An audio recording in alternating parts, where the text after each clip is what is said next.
Generators పెట్టుకొని పులికుంటపాడు మండలంలో ఒకటి సార్, ఈ మైపాడుకు వెళ్ళే దారి అంటే రోడ్ 80 ఫీట్ రోడ్ ఒకటి వేసాం సార్ అక్కడ.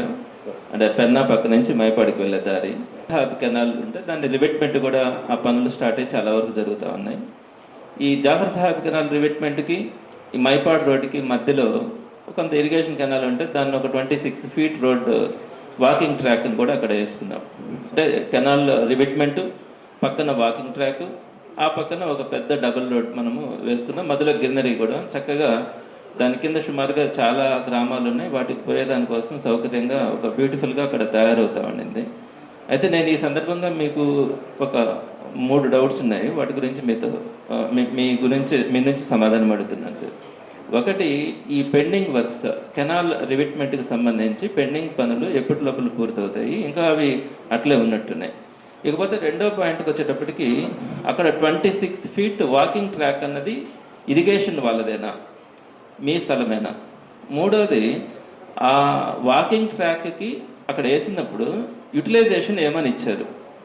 అయితే ఇప్పుడు అక్కడ సుమారుగా 200 బంకులు ఆ వాకింగ్ ట్రాక్ మీద పెట్టడానికి మీరంతా కూడా అక్కడ చూస్తే చాలా అసహ్యంగా కూడా ఉన్నాయి. కింద బంకులు, పైన తినడానికి తాగడానికి అన్నట్టుగా పైన కొంత రెస్టారెంట్ లాగా పెట్టడం. ఆ విధంగా అక్కడ మీకు విషయం తెలిసి ఉండదు, ఆ జాఫర్ సాహెబ్ కెనాల్ రివిట్మెంట్కి కానీ ఆ వాకింగ్ ట్రాక్ ప్లేస్లో పేదల ఇల్లు చాలా ఉన్నాయి, చాలా అంగళ్ళు కూడా పెట్టుకున్నారు చిన్న చిన్నవి డెవలప్మెంట్ కోసం. ఆ కిందకి వెళ్ళే వాళ్ళందరికీ కూడా ఇబ్బందులు ఉన్నాయి. మనకి రోడ్డు పెద్దది కావాలా అనే ఆలోచనతో వారందరినీ కూడా ఒప్పించి అక్కడి నుంచి ఖాళీ చేయించి ఆ రివిట్మెంట్ని, వాకింగ్ ట్రాక్ని, ఆ రోడ్ డెవలప్మెంట్ చేసుకుంటే ఈరోజు మళ్ళా సుమారుగా ఒక 200 బంకులు కానీ అక్కడ పెట్టేస్తే ఆ రోడ్డు ఏమైపోవాలా? దాని కింద ఉన్నటువంటి ప్రజలకు అందరికీ కూడా ట్రాఫిక్ ప్రాబ్లమ్స్ రావా? రోడ్డు మీద వెహికల్స్ అన్నీ పెట్టిపోతాయి. సో ఈ సందర్భంగా నేను మిమ్మల్ని ఒక 3 పాయింట్స్ అడుగుతా ఉన్నాను సార్. ఒకటి, అక్కడ 26 ఫీట్ వాకింగ్ ట్రాక్కి యూటిలైజేషన్ ఏమని ఇచ్చినారు దాన్ని వాడుకునేటప్పుడు? రెండో పాయింట్, అక్కడ 200 బంకులు పెట్టాలనే ఆలోచన చేస్తున్నారు, అది నిజమా? ఈ వర్క్స్ అనేది కంప్లీట్ చేయకుండా ఈరోజు ఈ విధంగా బంకులు పెట్టడం అనేది ఎంతవరకు కరెక్ట్? దీని గురించి మీ నుంచి ఆన్సర్ కోసం నేను చాలాసేపు నుంచి వెయిట్ చేస్తున్నాను సార్. సార్ మండే అట్లా ఇన్స్పెక్షన్ పోతున్నాం, చేసిన తర్వాత మేము సరే సార్, నేను తర్వాతనే మీకు రిటర్న్గా అడుగుతాను సార్. ఆ వాకింగ్ ట్రాక్ వేసిన ప్లేస్ అయితే ఇరిగేషన్ వాళ్ళదే కదా మొట్టమొదటిగా? అవును సార్.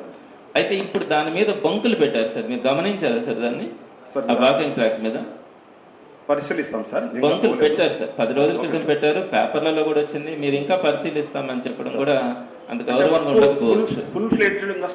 రెండోది, ఇప్పుడు బంకులు ఒకవేళ అక్కడ పెడితే సుమారుగా 200 బంకులు, ఆ 200 బంకులు కనుక ఆ బ్యూటిఫికేషన్ చేసిన తర్వాత అక్కడ మొత్తం రోడ్డు పక్కనంతా బంకులు పెట్టేసుకుంటే అసలు మన పర్పస్ అంతా వేస్ట్ అయిపోతుంది. ఎందుకు మనం పేదవాళ్ళని అక్కడి నుంచి తొలగించాము? ఎందుకు పేదలు బంకులు పెట్టుకున్న ప్రాంతాలంతటిని కూడా మనం వెకేట్ చేయించి వాళ్ళకి బద్దలాడి బయటకు పంపించి మరలా ఈరోజు అక్కడ పెడితే రేపొద్దున డెవలప్మెంట్ కోసం మనం ఈరోజు ఏదైతే అనుకున్నామో ఇంకా సాధ్యం అవుతుంది సార్. అవన్నీ కూడా ఆ బంకులు మరలా మనమే పెట్టించిన తర్వాత ఇంకా ఎలాంటి పరిస్థితుల్లో వాళ్ళందరినీ కూడా మనం తొలగించడం సాధ్యం కాదు.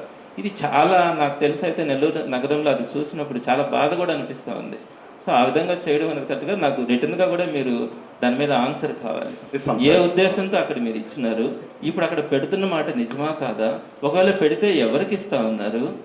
సో ఒకవేళ ఇస్తే కనుక అంతకుముందు ఎవరైతే అక్కడ పేదలు ఉన్నారో వాళ్ళకే ఇవ్వగలగాలి.